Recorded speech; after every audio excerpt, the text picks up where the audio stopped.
Divine book invitation of network marketing, Shah Alam Gahabari, PS MXN, Gahabari and associate foundation. Network মার্কেটিংয়ে আপনি যদি সফল হতে চান, তাহলে আপনার সামনে দুটি রাস্তা খোলা আছে। এক, আপনাকে সেলফ ডিপেন্ডেন্ট বা স্বয়ংসম্পূর্ণ হতে হবে, অথবা দুই, একজনকে মেন্টর নির্বাচন করতে হবে এবং তার প্রতি থাকতে হবে পূর্ণ আনুগত্য বা সমর্পণ, যা আত্মসমর্পণ। বিশ্বাসীদের সমর্পণ। আত্ম মানে নিজ, আর সমর্পণ অর্থ অর্পণ করা, প্রদান করা, বিক্রি করা। সমর্পণ কোনো একজন বিশেষ ব্যক্তির কাছে নিজেকে অর্পণ করা বা বিক্রি করা, বা তাকে গুরু বা নেতা মেনে নেওয়া। বিশ্বাসীদের সমর্পণ সম্পর্কে শ্রীকৃষ্ণ বলেছেন, সমর্পণের মাধ্যমে যখন কর্ম করা হয়, তখন সেই কর্মের মধ্যে ফলের আশা থাকে না। গুরুর নির্দেশ মানাই তখন কর্মের মূল উদ্দেশ্য হয়। এটি নিষ্কাম কর্ম। মানুষ যার প্রতি সমর্পিত হয়, তারই অনুরূপে গড়ে ওঠে সে। একজন পূর্ণ সমর্পিত ব্যক্তি, সে তার মেন্টরের অনুরূপেই ইনভাইট বা দাওয়াতে দক্ষ হয়ে ওঠে। একজন সমর্পিত ব্যক্তি যতক্ষণ সে তার মেন্টরের অনুরূপেই ইনভাইট বা দাওয়াতে দক্ষ হয়ে না উঠতে পারে, ততক্ষণ সে একজন আত্মসমর্পণকারী বা সমর্পিত বলে প্রমাণিত হয় না। একজন প্রকৃত সমর্পিত ব্যক্তি একজন প্রকৃত বিশ্বাসী। একজন সমর্পিত ব্যক্তি যেভাবে সে তার মেন্টরের অনুরূপেই ইনভাইট বা দাওয়াত দেয়। যে সত্যের দিকে দাওয়াত দেয়, ইতিবাচক চিন্তা করে এবং কেবল তখনই সে বলতে পারে, আমি একজন আত্মসমর্পণকারী, তখন তার দাওয়াত অপেক্ষা উত্তম আর কার দাওয়াত হতে পারে? পবিত্র কোরআন সূরা হামিম সাজদার মধ্যে আল্লাহ কথা বলেছেন। ইনভাইটেশন সম্পর্কে যে অ্যাটিটিউড আল্লাহ হামিম সাজদার 35 নম্বর আয়াতের মধ্যে বলেছেন, তা হলো সমন্বয়, নেগেটিভ ও পজিটিভ। দাওয়াত দেওয়ার সময় প্রোঅ্যাক্টিভ অ্যাটিটিউড ব্যবহার করুন। তখন দেখবেন আপনার সাথে যে ব্যক্তির শত্রুতা রয়েছে, সেও তখন আপনার অন্তরঙ্গ বন্ধু হয়ে যাবে। এ চরিত্র তারাই লাভ করে যারা ধৈর্যশীল, এবং এ চরিত্রের অধিকারী কেবল তারাই হয় যারা অত্যন্ত সৌভাগ্যবান। ইনভাইটারদের আল্লাহ বলেন, তোমরা পজিটিভ অ্যাটিটিউড ছাড়া তাদের সঙ্গে অহেতুক তর্কে লিপ্ত হইও না। সূরা আনকাবুত আয়াত 46। ইনভাইটারদের আল্লাহ কত সুন্দর করে ইনভাইট শিখিয়েছেন। তিনি বলেন, তুমি সত্যের পথে মানুষকে প্রোঅ্যাক্টিভ অ্যাটিটিউডের মাধ্যমে দাওয়াত দাও এবং সুন্দরতম পন্থায় তাদের সাথে আলোচনা করো। সূরা আন-নাহল 125। ইনভাইটারদের আল্লাহ বলেছেন, তুমি বলো, আমি সুসংবাদদাতা ও ভীতি প্রদর্শনকারী হিসেবে এসেছি। আমি এজন্য কোনো বিনিময় চাই না, শুধু এটুকু চাই যে যে চায় সে এ সত্যের পথ অনুসরণ করুক। সূরা ফুরকান আয়াত 56। ইনভাইটারদের আল্লাহ বলেন, যদি আল্লাহ চাইতেন তবে পৃথিবীর সকল মানুষ বিশ্বাস করত। তবে আপনি কি তাদেরকে বিশ্বাস করতে বাধ্য করবেন? সূরা ইউনুস আয়াত 99।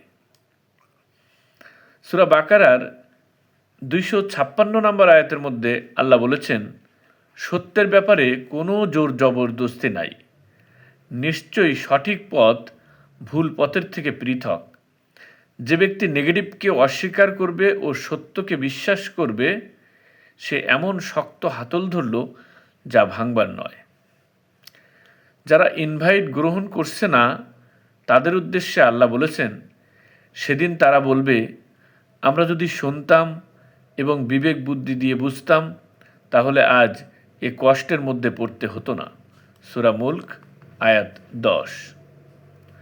সূরা মুদ্দাসসিরের 38 নম্বর আয়াতে আল্লাহ বলেছেন, প্রত্যেক ব্যক্তি তার নিজ নিজ কাজের জন্য দায়ী হবে। সূরা রাদের 28 নম্বর আয়াতে আল্লাহ বলেছেন, যারা বিশ্বাস করে এবং তাদের অন্তরগুলো পজিটিভ চিন্তার দ্বারা প্রশান্তি লাভ করে, জেনে রাখো, পজিটিভ চিন্তার দ্বারা অন্তর শান্তি পায়। যারা ইনভাইট গ্রহণ করছে না, তাদের উদ্দেশ্যে আল্লাহ বলেছেন, তবে মানুষ খুব বেশি বিতর্ককারী। সূরা কাহাফ 54 নম্বর আয়াত। ইনভাইটারদের আল্লাহ বলেছেন, যে বিশ্বাস করে, ভালো কাজ করে এবং ভালো কাজের দিকে মানুষকে দাওয়াত দেয় এবং দাওয়াত দেওয়ার সময় ধৈর্য ধারণ করে, সেই ব্যক্তি বাদে আর সবাই ব্যর্থ হবে। সূরা আসরের মধ্যে আল্লাহ কথা বলেছেন। তো network marketing business is the greatest opportunity in the history of the world. Network marketing ব্যবসাটা হলো পৃথিবীর ইতিহাসের শ্রেষ্ঠতম একটি সুযোগ। আল্লাহ পবিত্র কোরআনে বারবার ব্যবসার কথা বলেছেন। যেমন পবিত্র কোরআনের সূরা সফের 11 নম্বর আয়াতের মধ্যে আল্লাহ বলেছেন, হে মুমিনগণ, আমি কি তোমাদেরকে এমন এক ব্যবসার সন্ধান দিব যা তোমাদেরকে যন্ত্রণাদায়ক শাস্তি থেকে মুক্তি দেবে।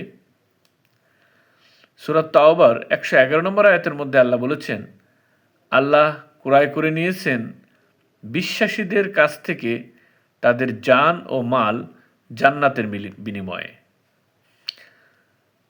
তোমরা আনন্দিত হও সে লেনদেনের উপর যা তোমরা করছো তার সাথে, আর এ হলো মহান সাফল্য।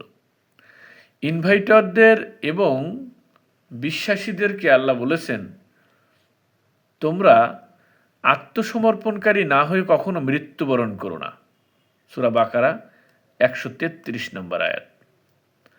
আত্ম মানে নিজ, আর সমর্পণ অর্থ অর্পণ করা বা প্রদান করা বা বিক্রি করা।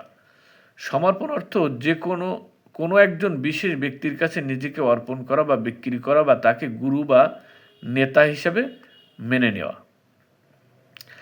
Invitation is human cosmic duty. দাওয়াতি হলো মানবজাতির মহাজাগতিক দায়িত্ব। তো সর্বজ্ঞের সাথে সংযোগী ব্যক্তি স্বয়ং সম্পূর্ণভাবে দাওয়াতি কাজ শিখে যেতে পারে। তো সর্বজ্ঞের সাথে সংযোগী ব্যক্তি সম্পর্কে আল্লাহ বলেছেন, আমি তো সৃষ্টি করেছি মানুষকে শ্রেষ্ঠতম মনস্তাত্ত্বিক গঠনে। সূরা 3 আয়াত 4। সর্বজ্ঞের সাথে সংযোগী ব্যক্তি সম্পর্কে আল্লাহ বলেছেন, আর নিশ্চয়ই আপনি সুন্দরতম চরিত্রের অধিকারী। সূরা কালাম আয়াত 4। সর্বজ্ঞের সাথে সংযোগী ব্যক্তি সম্পর্কে তার অনুসারীদেরকে আল্লাহ বলেছেন, হে মানুষ, তার চরিত্রের মধ্যে রয়েছে তোমাদের জন্য উত্তম আদর্শ। সূরা আহজাব 21। সর্বজ্ঞের সাথে সংযোগী ব্যক্তি সম্পর্কে আল্লাহ বলেছেন, আপনি যদি রূঢ় ও কঠিন হৃদয় হতেন, তাহলে তারা আপনার কাছ থেকে দূরে চলে যেত। কাজেই আপনি তাদের ক্ষমা করে দিন। সূরা আলে ইমরান 159 নম্বর আয়াত। ইনভাইটারদের সান্ত্বনা দিয়ে আল্লাহ বলেন, আর ধৈর্য ধারণ করো, নিশ্চিত যেন সত্য ধৈর্যশীলদের সঙ্গে আছেন। সূরা আনফাল 46। ইনভাইটাররা যখন ইনভাইট করতে গিয়ে হতাশ হয়, তখন আল্লাহ বলেন, মানুষ এমন যে যখন সে সফল হয় তখন সে খুশি হয়, আর যখন সে ব্যর্থ হয় তখন সে হতাশ হয়। সূরা ফজর 15-16 নম্বর আয়াত। সূরা ইনশিরার 5 এবং 6 নম্বর আয়াতে আল্লাহ বলেছেন, ব্যর্থতার সঙ্গেই তো সফলতা আছে, অবশ্যই ব্যর্থতার পরেই সফলতা আছে। সূরা মুজ্জাম্মিলের 29 নম্বর আয়াতে আল্লাহ বলেন, এটা একটা উপদেশ, যার ইচ্ছা সে এ সত্য ও কল্যাণের পথ অনুসরণ করুক। সূরা কাহফের 29 নম্বর আয়াতে আল্লাহ বলেছেন, সত্য সত্যর কাছ থেকে এসেছে, যার ইচ্ছা বিশ্বাস করুক আর যার ইচ্ছা অবিশ্বাস করুক। ইনভাইটরদের এবং যারা ইনভাইট গ্রহণ করছে না তাদের উদ্দেশ্যে আল্লাহ বলেন, তারা যদি তোমার আহ্বানে সাড়া না দেয় তাহলে জেনে রাখো তারা তো নিজেদের খেয়াল খুশির অনুসরণ করে, আর সত্যের দিক নির্দেশনা ছাড়া যে নিজের খেয়াল খুশির অনুসরণ করে তার চেয়ে অধিক পথভ্রষ্ট আর কে?